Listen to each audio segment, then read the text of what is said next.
sur ce tableau, à différents endroits, il y a quelques accros. Il y en a un ici qui est beaucoup plus visible que les autres qui sont trop petits, mais surtout le support toile a été complètement endommagé. Donc on a un trou où il n'y a plus de matière pour supporter la toile, et il y a une lacune ici de couche picturale.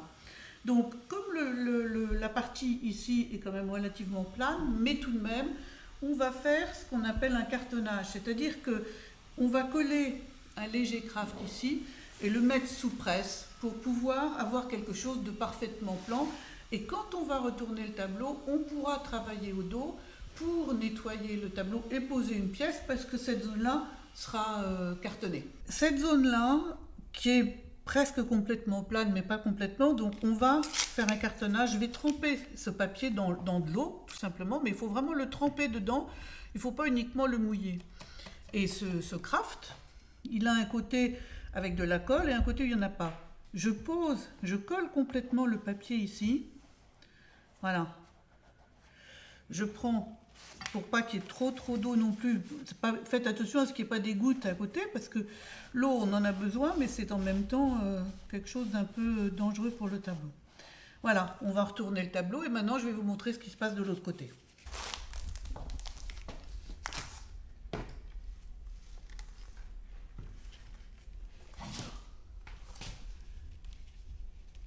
Donc, on reprend la pierre d'agate pour aplanir légèrement. Sous le tableau, il y a du papier de journal pour que ça soit parfaitement, que ça puisse imprégner un petit peu le...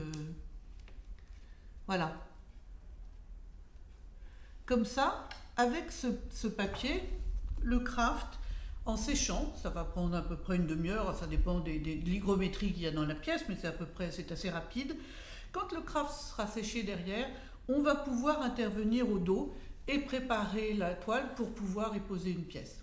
On va faire ça, on va attendre que ça sèche. Nous allons aujourd'hui voir comment on met une pièce au dos d'un tableau. Alors il y a différentes techniques, mais enfin, disons que celle qui est la plus couramment utilisée, c'est celle que nous allons voir ensemble.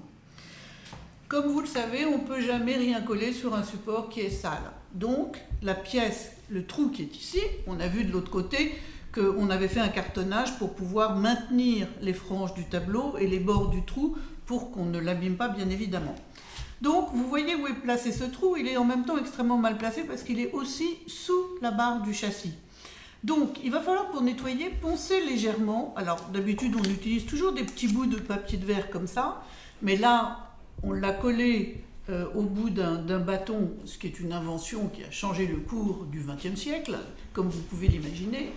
Vous allez poncer avec ça, ce qui va vous permettre, ici, bon je ne suis pas tellement à ma main, mais il faut que vous puissiez voir ce qu'on fait, parce que ça permet tout simplement d'aller sous le châssis sans problème pour pouvoir retirer toutes les poussières dont vous poncez, mais délicatement bien évidemment.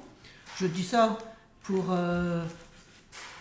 Jack qui ponce peut-être en Normandie, d'ailleurs je l'entends là parce qu'il le fait généralement, c'est assez fort. Voilà, vous poncez les zones comme ça, vous passez tout doucement là où évidemment ça a été abîmé, vous le faites aussi de l'autre côté, voilà. Ça vous permet, voilà, de faire... Alors il faut que vous ponciez la taille de la pièce qu'on va mettre, donc je vais faire un petit peu plus grand, voilà, comme ça.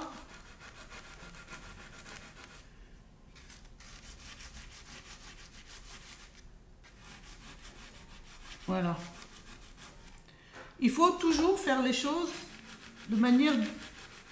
Il faut toujours que ça soit délicat. Ne jamais travailler en vous disant « bon, je me dépêche, il faut que j'ai mis ça, etc., etc. » Jamais.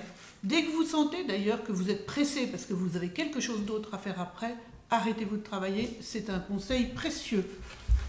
Voilà. Alors après avoir poncé comme ça, la brosse à dents, c'est très très pratique.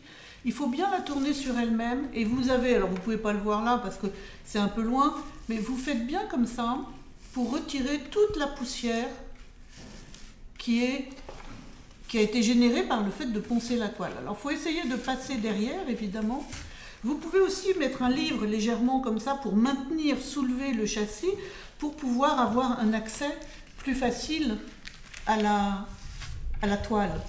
parce que parfois c'est compliqué, mais on ne va pas retirer tout un tableau de son châssis pour poser une pièce comme ça.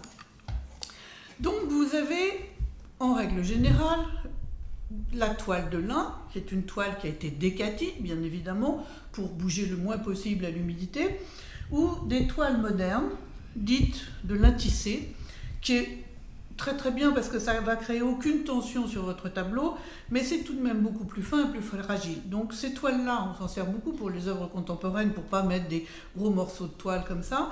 Et aussi en première position, si j'ose dire, en première étape, pour des tableaux du 18e, pour pouvoir avoir quelque chose de très très fin, parce que vous avez des toiles très très fines, ou qui ont vieilli et qui sont vraiment très fragiles. Privilégiez peut-être ça. Et vous n'êtes pas obligé, vous coupez des carrés en fonction de ce que vous voulez faire, vous n'avez pas besoin d'effranger, puisque de toute façon c'est un tissé, donc vous ne pourrez pas le faire. Là on va mettre cette toile que je viens d'effranger sur les 4 côtés.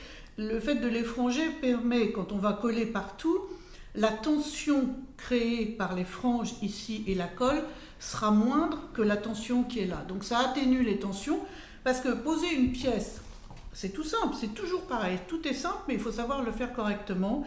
La colle que nous allons mettre là-dessus, lorsqu'elle va être posée ensuite là, il ne faut pas qu'il y en ait trop, sinon la colle plus la toile crée des tensions, et dans le temps, de l'autre côté, si c'est mal fait, vous pouvez voir apparaître une marque qui est tout simplement la marque de la toile et de la colle sur le côté peinture, couche picturale, et c'est bien évidemment épouvantable. Parce qu'en fait, vous avez abîmé le tableau au lieu de le consolider. Donc, vous avez cette toile de lin qu'on va mettre. On va la mettre avec une colle dite Plextol B500, que l'on mélange ici avec de la tylose. La tylose, on la prépare à l'atelier. On mélange le Plextol avec la tylose. Pourquoi? Parce que ça permet d'avoir quelque chose d'un peu plus épaissi. La tylose, vous voyez, je vais essayer, voilà. Avec quoi je peux vous montrer ça? Voilà. Vous voyez, on a mis la tylose que vous pouvez acheter, que vous diluez avec de l'eau pour en faire comme une crème, pas trop liquide, et surtout sans grumeaux. Donc, lorsque vous avez mélangé votre Plextol avec la tylose, ça permet d'avoir un Plextol plus épais que quand il est acheté dans le commerce.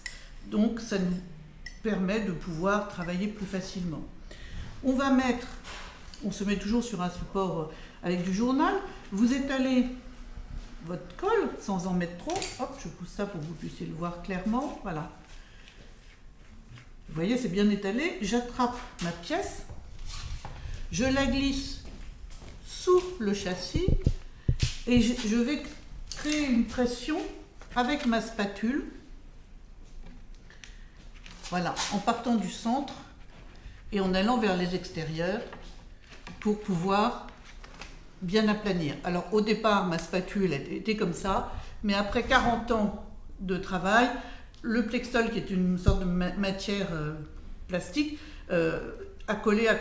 Et alors vous avez ça, quand c'est neuf, vous voyez, c'est pratique parce que c'est plus petit aussi, et vous pouvez arriver à faire ça comme ça. Voilà. Donc là, on a posé la pièce, ça ne bougera pas, ça ne marquera jamais de l'autre côté parce que le dosage est parfait et vous avez consolidé votre tableau. Donc après avoir fait les premières consolidations de refixage dont je vous ai parlé la dernière fois, vous passez à tout ce qui est consolidation de couche picturale, de la toile, et ensuite on peut travailler sur le tableau. Il faut attendre, c'est toujours pareil, je ne sais pas, peut-être 1 heure ou 2 avant de faire de l'autre côté les mastiques parce qu'il faut que tout ça, ça ait eu le temps de sécher. Voilà, à bientôt, au revoir.